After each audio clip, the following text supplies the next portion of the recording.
Okay, magandang tanghali po sa lahat. Alam niyo mga kapatid, ito inihandog ko na kanta ay handog ko po sa mga nadaanan po ng bagyo. Lalo na sa mga kababayan ko sa Bicol na talaga namang ilang bisis na dinaanan ng bagyo, pero Catanduanes, ang Camarines Sur, Camarines Norte. Nasa oras na ito mga kapatid ay nararamdaman ko ang hirap na dinaranas nila. Mga kababayan, yung mga taga Cagayan din po, mga taga dito po sa norte, nadaanan din po sila ng Pipito. At nung bagyong Christine po yata yun. Masasabi ko lang po sa inyo, kung mapanood niyo itong vlog na ito,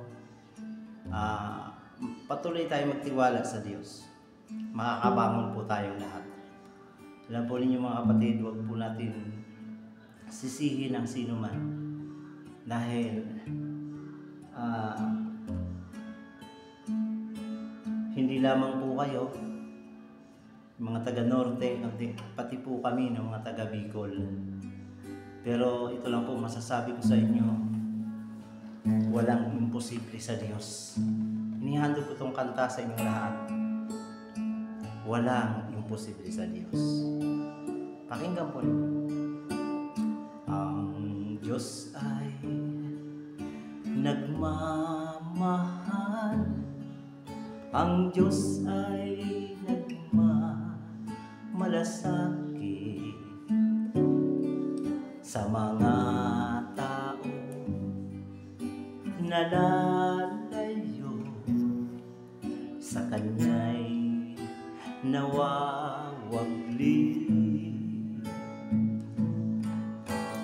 Bakit di mo subukan ngayon sa Kanya'y lumapit? Siya sa'yo'y naghihintay. Walang imposible sa Diyos. Patatawarin ka ni Jesus. Lumapit at manalig ng lubos. Walang imposible sa Diyos.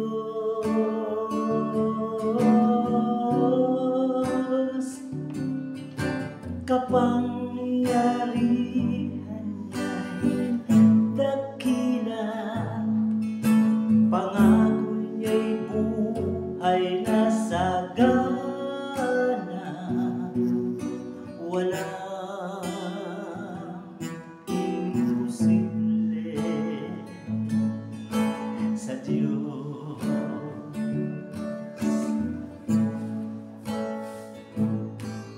Taglay mo man kabiguan,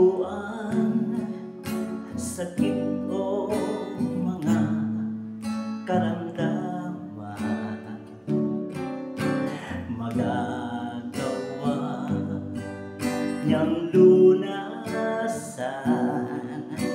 Walang imposible sa Diyos. Patatawarin ka ni Jesus. Lumapit at manalig ng lubos. Walang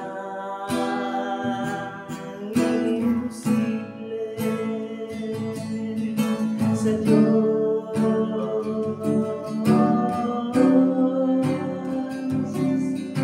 Kapangyarihan niya'y dakila, pangako niya'y buhay na sagana. Walang imposible sa Diyos. kapatid, mga kababayan, lahat po ng nasalanta ng bagyo, wala pong imposible sa Diyos. Kapatid, marahil kayo ay nawalan ng bahay, nawalan ng tirahan, parang nagunaw ng mundo dahil sa nangyari. Pero patuloy po tayo magtiwala sa Panginoon. Sabi nga ng Panginoon, gaano man kabigat ang mga problema natin, sabi ni Jesus Christ, "Come to me." Lumapit kayo sa akin. Lahat na nabibigatan, lahat ng napapagal dahil sa mga problema na dumarating, kayo'y aking pagpapahingi. Totoo yun, kapatid. Nararamdaman ko po kung gaano kabigat ang problema. Mawalan po ng bahay, mawalan po ng ari-arian, mawalan ng mahal sa buhay dahil po sa nangyari doon po sa bagyo na lumipas. Pipito at Christine, kapatid, ang kantang ito nawa ay magpaalaala sa inyo na matuto po tayong magtiwala sa Diyos, matuto po tayong manalig, manampalataya at kumapit sa Kanya. Tayo po'y manalangin, dakilang Ama Diyos na makapangyarihan sa lahat po, Panginoon, na makakapanood nito pong video na ito. Sa lahat po, Panginoon, na nasalanta ng bagyo, Diyos. Ama, pagamat po ganun ang nangyayari sa buhay namin, ngunit patuloy po kami nagtitiwala na muli kaming babangon, muli kaming aahon sa kahirapan na ito. Pinagkakatiwala ko po sa iyo ang buhay ng bawat isa. Gamitin mo po, Panginoon, iba't ibang sangay ng gobyerno, maging sa iba't ibang bansa, Lord, upang matulungan po sila, Ama. Abutin mo po sila at ang may mga sakit at karamdaman, O Diyos, tinataas ko po sa iyo. Iunat mo po ang iyong paghimalang kamay. Pagalingin mo po at ibangon sila sa kanilang mga sakit at karamdaman. Marami pong salamat, O Diyos, na pong aking dalangin sa araw na ito. Sa tanging pangalan ng aming Panginoong Jesus na makapangyarihan sa lahat. Amen. So kapatid, kung sino ka man na nakikinig at makakapanood nitong vlog na ito, huwag mo pong kalimutan na mag-like, huwag mo pong kalimutan na mag-subscribe para po sa iba pang video na ating po i-upload. Magandang araw at magandang hapon, pagpalain tayo lahat.